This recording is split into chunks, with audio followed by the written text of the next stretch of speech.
తాకట్టులో ఉన్న బంగారాన్ని విడిపించి ఆ రోజు ఆన్లైన్ ధరకే కొంటుంది కొమ్మూరి గోల్డ్. ప్రస్తుతం మనతో పాటు ఇస్కాన్ టెంపుల్ నుంచి ప్రణవానంద ప్రభుజీ ఉన్నారు. సర్వ మానవాళికి శ్రీకృష్ణ పరమాత్ముడు జీవన్ ముక్తిని, జీవన్ మార్గాన్ని ఏ విధంగా చూపించారనేది వారి మాటల ద్వారా మనం తెలుసుకుంటూ ఉన్నాము. వారు ప్రత్యేకంగా గోవర్ధన్ ఈకో విలేజ్ ముంబైలో ఉన్నటువంటి ఆశ్రమంలో వారు సేవ చేస్తూ ఉంటారు. శ్రీకృష్ణ భగవానుడి గురించి, వారి లీలల గురించి ఎన్నో వీడియోస్లో మనం వారి మాటల్లో వింటూ ఉన్నాము. ప్రస్తుతం మనతో పాటు స్టూడియోలో ఉన్నారు ప్రణవానంద ప్రభుజీ. వారితో మాట్లాడదాం, మరిన్ని విషయాలు తెలుసుకుందాం. నమస్కారం ప్రభుజీ. హరే కృష్ణ. నమస్కారం అండి. ఏకాదశి వస్తుంది, చాలా విశిష్టమైన రోజు అని చెప్తూ ఉంటారు. కొన్ని ప్రాంతాల్లో అయితే అసలు పండగే ఆ రోజున. అందులోనూ ఆ రోజు స్పెషల్ దర్శనం ఉంటుంది ప్రతి ఒక్కరికి వైష్ణవ ఆలయాల్లో. ఏకాదశి వ్రతాలని కూడా ఆచరిస్తూ ఉంటారు. ఆ వ్రతాలు ఎలా చేయాలి, చేస్తే ఏమిటి అనేది కూడా చాలామంది ఒక క్వశ్చన్ అడుగుతూ ఉన్నారు. ఆచరించే విధానం చెప్పండి, అలాగే చేస్తే కలిగేటువంటి ఫలితం ఏమిటి, ఎందుకు చేయాలి అనేది కూడా వివరించండి. అన్నిటికంటే గొప్పదైన వ్రతం ఏదైనా ఉంటే అది ఏకాదశి వ్రతం. అన్ని వ్రతాలు చేసి ఏకాదశి చేయకపోయారనుకోండి, ఏ వ్రతం ఫలితం రాదు. ఓ, ఏకాదశి వ్రతం ఒక్కటి చేసి ఏ వ్రతము చేయలేదనుకోండి, అన్ని వ్రతాల ఫలితం ఏకాదశి ఇవ్వగలుగుతాం. మన శాస్త్రంలో ఉపవాసం అని చెప్పింది కేవలం ఏకాదశికి మాత్రమే. ఓ, కానీ చాలా మంది ఈ రోజు మేము ఉపవాసం చేస్తున్నామండి, ఆ రోజు ఉపవాసం చేస్తున్నామండి, అలా ఇలా చెప్తారు. కానీ ఎక్కడ కూడా అంత నియమంగా ఉపవాసం గురించి చెప్పింది మన శాస్త్రంలో, అంత నియమంగా ఉండాలి అని చెప్పింది కేవలం ఏకాదశికి మాత్రమే. విష్ణువాసరము అని అంటారు. అన్నిటికంటే favourite day of lord Vishnu Ekadashi. Ekadashi వ్రతం వల్ల అసలండి దాని వల్ల వచ్చే ఆధ్యాత్మిక బెనిఫిట్స్ అనేవి మనం చెప్పలేము. ఉపవాసం అంటే ఫస్ట్ అందరూ మేము ఒకసారి ఏకాదశి వ్రతం గురించి చెప్పామండి, ఎలా ఉపవాసం ఉండాలి అన్ని విషయాలు చెప్పాక ఒకళ్ళు హ్యాండ్ రేస్ చేశారనమాట. మాకు ప్రశ్న ఉంది అని. అయితే ఏం ప్రశ్న ఉంది అని అడిగితే, ఏకాదశి రోజు ఏం తినచ్చండి అని ప్రశ్న అడిగారు అనమాట. గంట సేపు నేను లెక్చర్ ఏకాదశి ఉపవాసం ఎందుకు చేయాలి అని చెప్పాక ఏకాదశి రోజు ఏం తినచ్చు అని లెక్చర్ క్వశ్చన్ అడుగుతున్నారనమాట. అయితే ఉపవాసము అంటే ఏంటో ఫస్ట్ అర్థం చేసుకుందాం. ఉప అంటే దగ్గరగా, వాసం అని అంటే ఉండటం. ఉపవాసం అని అంటే భగవంతుడికి దగ్గరగా ఉండటం.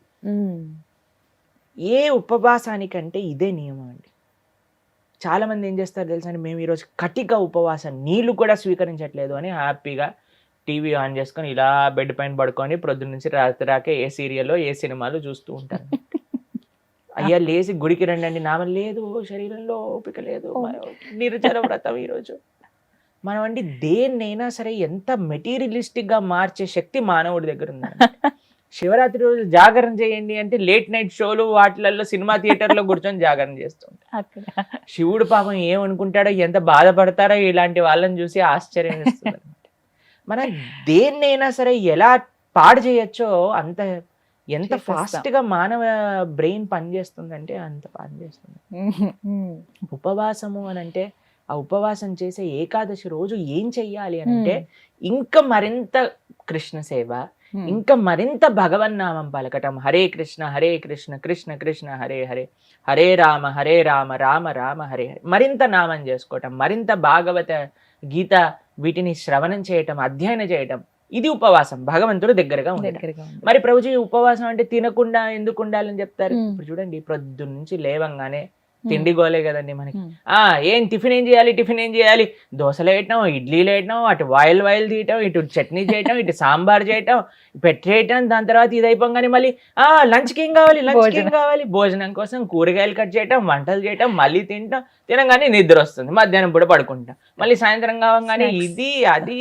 దాని తర్వాత మళ్ళీ రాత్రి డిన్నర్ ఏంటి, స్విగ్గీ, జొమాటో, అవి ఇవి, మళ్ళీ కిచెన్ క్లీన్ చేసుకోవడం, తూడ్చుకోవడం, బాసనలు తోముకోవడం, వీటిలలోనే రోజంతా పోతుంది. ఏం చెప్పారంటే, అయ్యా నువ్వు దేవుడికి దగ్గరగా ఉండాలంటే వీటిని కొద్దిగా దూరం పెట్టాలి, అప్పుడే సాధ్యం అవుతుంది. తినకపోయామనుకోండి, కొద్దిగా తగ్గించామనుకోండి, మనకి నిద్ర రాదు అంతగా.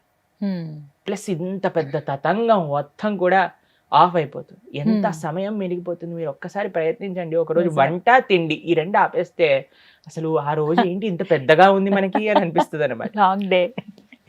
ఎందుకంటే అంత సమయం మనకు ఉండిపోతుంది. కాబట్టి ఏకాదశి రోజు ఏంటి నియమం, ముఖ్య నియమం ఏంటి అని అంటే ఎంత వీలైతే అంత భక్తితో ఉండటం, భగవంతుడి యొక్క ఆరాధన చేయటం, ఆలయానికి వెళ్ళడం, వైష్ణవుల సేవ చేసుకోవటం, భగవన్నామాన్ని జపం చేయటం, గీతా భాగవతాలు శ్రవణం చేయటం, సత్సంగంలో ఉండటం, ఇది ఏకాదశి ముఖ్య నియమం. దాని తర్వాత నియమం ఏంటి అని అంటే ఆహార నియమం పాటించాలి.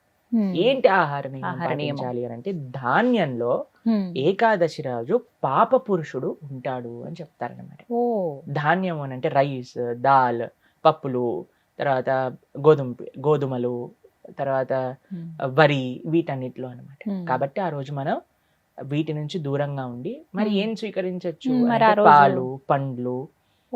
తర్వాత మీకు అవి కూడా కాదండి, మరి మాకు ఇంకా శరీరం సహకరించట్లేదు, కొంతమంది ఉంటారు కదండి, బీపీ ఉంటుంది, షుగర్ ఉంటుంది, అటువంటి వాళ్ళు ఏం చేస్తారు అని అంటే మీకు సగ్గు బియ్యం అని దొరుకుతాయి, లేదా కొర్రలు అని దొరుకుతాయి అనమాట. వాటిని ఇవన్నీ కొన్ని ఏకాదశి రోజు స్వీకరించవచ్చు అని ఎలవ్ చేసినాం అనమాట. కాబట్టి ఇప్పుడు సరే రోజు సాబుదానా సగ్గుబియ్యం ఎలవ్ చేశారంటే సగ్గుబియ్యం పాయసం, సగ్గుబియ్యం వడలు, సగ్గుబియ్యం ఉప్మా, అన్ని ఒక 10-15 రకాలు చేసుకొని తినమని చెప్పట్లేదండి మేము. ఎవరికైతే వీలుంటుందో ఒక్క రకం చేసుకోండి, వాటిని ఆహారాన్ని స్వీకరించి శరీరం బాగుండేటట్టుగా చూసుకొని భగవంతుడి యొక్క సేవలో పెట్టుకో.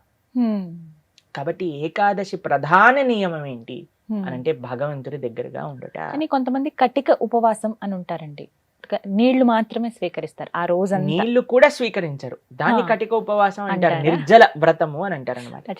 చెయ్యండి ప్రభుజీ, మేము నిర్జల చేస్తూ బ్రహ్మాండంగా ప్రొద్దు నుంచి రాత్రి దాకా జపం చేసుకునే శక్తి మా దగ్గర ఉంది అని అంటే పర్ఫెక్ట్.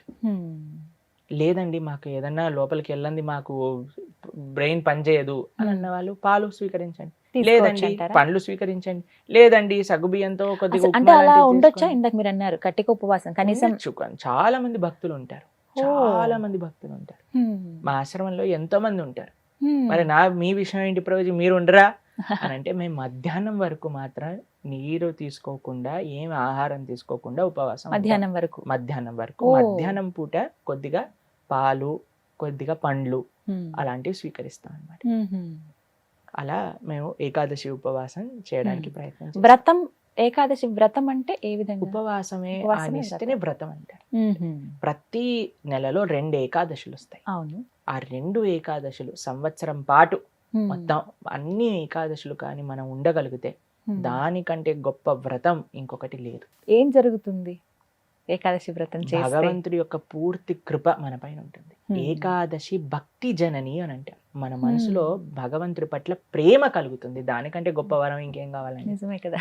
కాబట్టి ఏకాదశి వ్రతం తప్పకుండా చేయాలి. అందరూ కూడా ఆ ఏకాదశి వ్రత మహాత్యాన్ని తెలుసుకోండి, చక్కగా ఏకాదశి వ్రతాన్ని ఆచరించడానికి ప్రయత్నం చేయండి. ఇప్పుడు వైకుంఠ ఏకాదశి చాలా అద్భుతమైన రోజు, మీరు సంకల్పం తీసుకొని ముందుకెళ్ళడానికి. చాలా మంది మమ్మల్ని అడుగుతుంటారు, రోజు మా ఇంట్లో ఎవరో వెళ్ళిపోయారు, లేదా మాకు మైల్ ఉంది, అశౌచం ఉంది, మీరు ఎలా ఉన్నా ఏం జరుగుతున్నా ఏకాదశి మాత్రం పాటించవచ్చు, దాంట్లో ఏం ప్రాబ్లం. ఆ రోజు ఖచ్చితంగా ఇవి వింటే బాగుంటుంది, ఇవి పఠిస్తే బాగుంటుంది. భాగవతం వినాలి, భాగవతం చదువుకోవాలి, భగవన్నామం జపం చేయాలి, కీర్తన చేసుకోవాలి, ఆలయానికి వెళ్ళాలి, కృష్ణుడికి తులసితో అర్చన చేయాలి.